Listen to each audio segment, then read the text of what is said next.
तर नमस्कार मंडळी, माझं नाव आहे प्रिया आणि मी स्वागत करते माझ्या अजून एका व्हिडिओमध्ये. तर आज त्यांना सुट्टी होती आणि त्याच्यामुळेच मी वडापावचा बेत केला होता. तर इथं मी तुम्हाला रेसिपी दाखवत माझी काही जर्नी यूट्यूबची शेअर करते तुमच्यासोबत.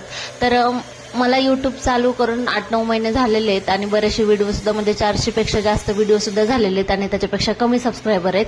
पण असं होतं की म्हणजे बरेच प्रयत्न तर करते व्हिडिओ चांगले बनवण्याचा, व्यवस्थित शूट करण्याचा आणि डेली अपलोडसुद्धा करते. म्हणजे कधीसुद्धा मी सुट्टी वगैरे घेतलेली नाही आहे व्हिडिओ अपलोड करण्यासाठी. आणि दरवेळेस अपलोड करूनसुद्धा एवढी कन्सिस्टन्सी दाखवूनसुद्धा एवढी काही ग्रोथ म्हणजे हवी तशी नाही आहे. पण व्ह्यूज चांगले आहेत पण सबस्क्रायबर काही वाढत नाही आहेत. त्याच्यासाठी असं वाटतं की असं वाटतं आपल्याला व्हिडिओ काढणं सोपं असेल, पण तसं नाही आहे. मुलींना सांभाळून घरातले सगळे कामं वगैरे करून व्हिडिओची शूटिंग करून त्याला एडिटिंग करून व्हॉइस ओव्हर करून बराच वेळ लागतो या सगळ्या गोष्टी करण्यासाठी. आणि इतक्या ह्याच्यामध्ये तर एवढं तर पॉसिबल होत नाही. एखाद्या वेळेस होतं की अशी व्हिडिओ आपल्याला अपलोड करणं होत नाही किंवा हे नाही, असं 1-2 वेळेस झालं असेल की त्या दिवशी व्हिडिओ अपलोड केला नसेल. पण तसं तर दररोज मी एक ना एक तरी व्हिडिओ मी शेअर करत असते तुमच्या म्हणजे यूट्यूबवरती अपलोड करत असते.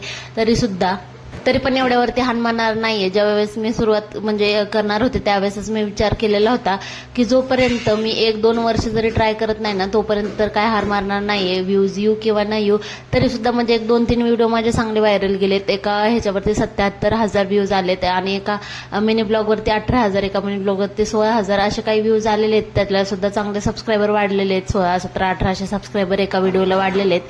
नाहीतर बाकीचे दुसरे व्हिडिओ आहेत ना त्याला व्ह्यूज तर चांगले येतात पण सबस्क्रायबर फक्त 1-2 असेच वाढतात. अशाने विचार करायला गेलं तर म्हणजे किती व्हिडिओ आपण टाकायचे आणि एक सबस्क्रायबर गेन करायचा असं होतं.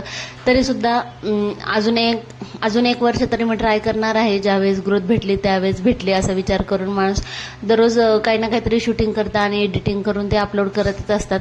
घरातल्या सगळ्या गोष्टी सांभाळून हे करून आपल्याला काही त्या पॉसिबल होत नाहीत तरी सुद्धा आपण वेळातला वेळ काढून त्या गोष्टी करतो. त्याच्यासाठी जर तुम्ही व्हिडिओ बघत असाल तर नक्कीच समोरच्या व्यक्तीला थोडंसं सपोर्ट करा, व्हिडिओला लाईक करा आणि व्हिडिओ शेवटपर्यंत बघत जा, थोडा वेळ का असना. छान अशी वडापावची रेसिपी सुद्धा मी तुमच्यासोबत शेअर केलेली आहे आणि त्याच्यासोबत माझी छोटीशी अशी यूट्यूब जर्नी जी 8-9 महिने झाले मी शेअर करते तुमच्यासोबत. मध्ये म्हणजे थोडंसं चेंजअप झाले होते की कधी मिनी ब्लॉग अपलोड करायचे, कधी रील्स अपलोड करायचे, कधी रेसिपी अपलोड करायचे, म्हणजे असे मिसमॅच कंटेंट सुद्धा झालेला आहे. पण आता आपलं रेग्युलर एकच कंटेंट येणार आहे ते म्हणजे मिनी ब्लॉग. त्याच्यासाठी तुम्ही चॅनलला नक्की सबस्क्राईब करून घ्या. आता अचानक मला हे सरप्राईज भेटलं. मी तुम्हाला कालच्या मिनी ब्लॉगमध्ये सुद्धा सांगितलेलं होतं की शिव आणि आई पप्पा हे अचानक आले आणि मला सुद्धा एक असा विचार केला होता शिव जर आला तर त्याचं सुद्धा अधिक मास असं हे करायचं. आणि अचानकच त्यांना सुट्टी सुद्धा होती त्याच्यामुळे छान असं डेकोरेशन वगैरे करून घेतलं आणि ते सुद्धा आला. इतकं छान वाटलं ना मला.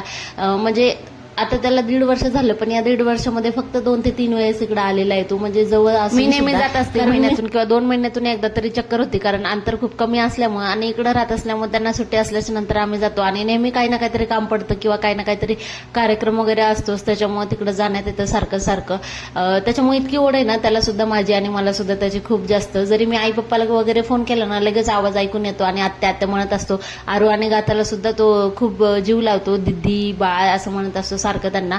आता शिवचे पहिला अधिक मासासोबतच मला गाथाचं सुद्धा करायचं होतं आणि आरूचं सुद्धा कन्यापूजन करायचं होतं. या महिन्यामध्ये कन्यापूजन सुद्धा केलं जातं.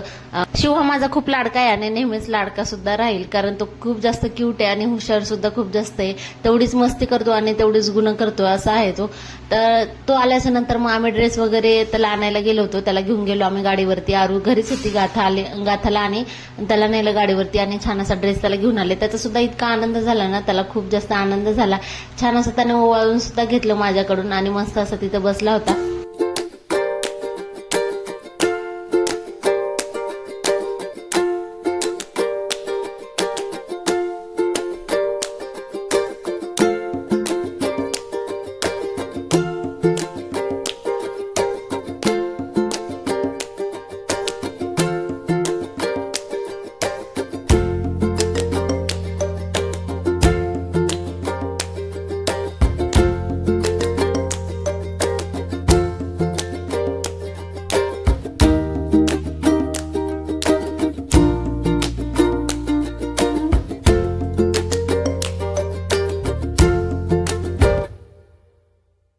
ज्यावेळेस मला सुद्धा माहेरी जायचं म्हणलं ना तर हे एक कारण असतं, ते म्हणजे शिव. आता नेहमी आई असल्याच्या नंतर पण खूप जास्त चांगलं वाटतं, पण शिव असल्यावर मला अजून चांगलं वाटतं. त्याच्यामुळे मला तिकडे जायचा अजून उल्हास येतो की ते भेटणार आहे, त्याच्यासोबत मस्ती करायला भेटेल. तो सुद्धा सारखं आत्या आत्या करतो, माझ्या मागं मागं फिरतो. त्याच्यामुळं मला तर खूप जास्त चांगलं वाटतं तिकडे गेल्याच्या नंतर. दुसरं काही इंटरेस्टिंग होऊ नाही तर न हो, पण त्याच्यासोबत खूप जास्त आठवणी सुद्धा होऊन जातात.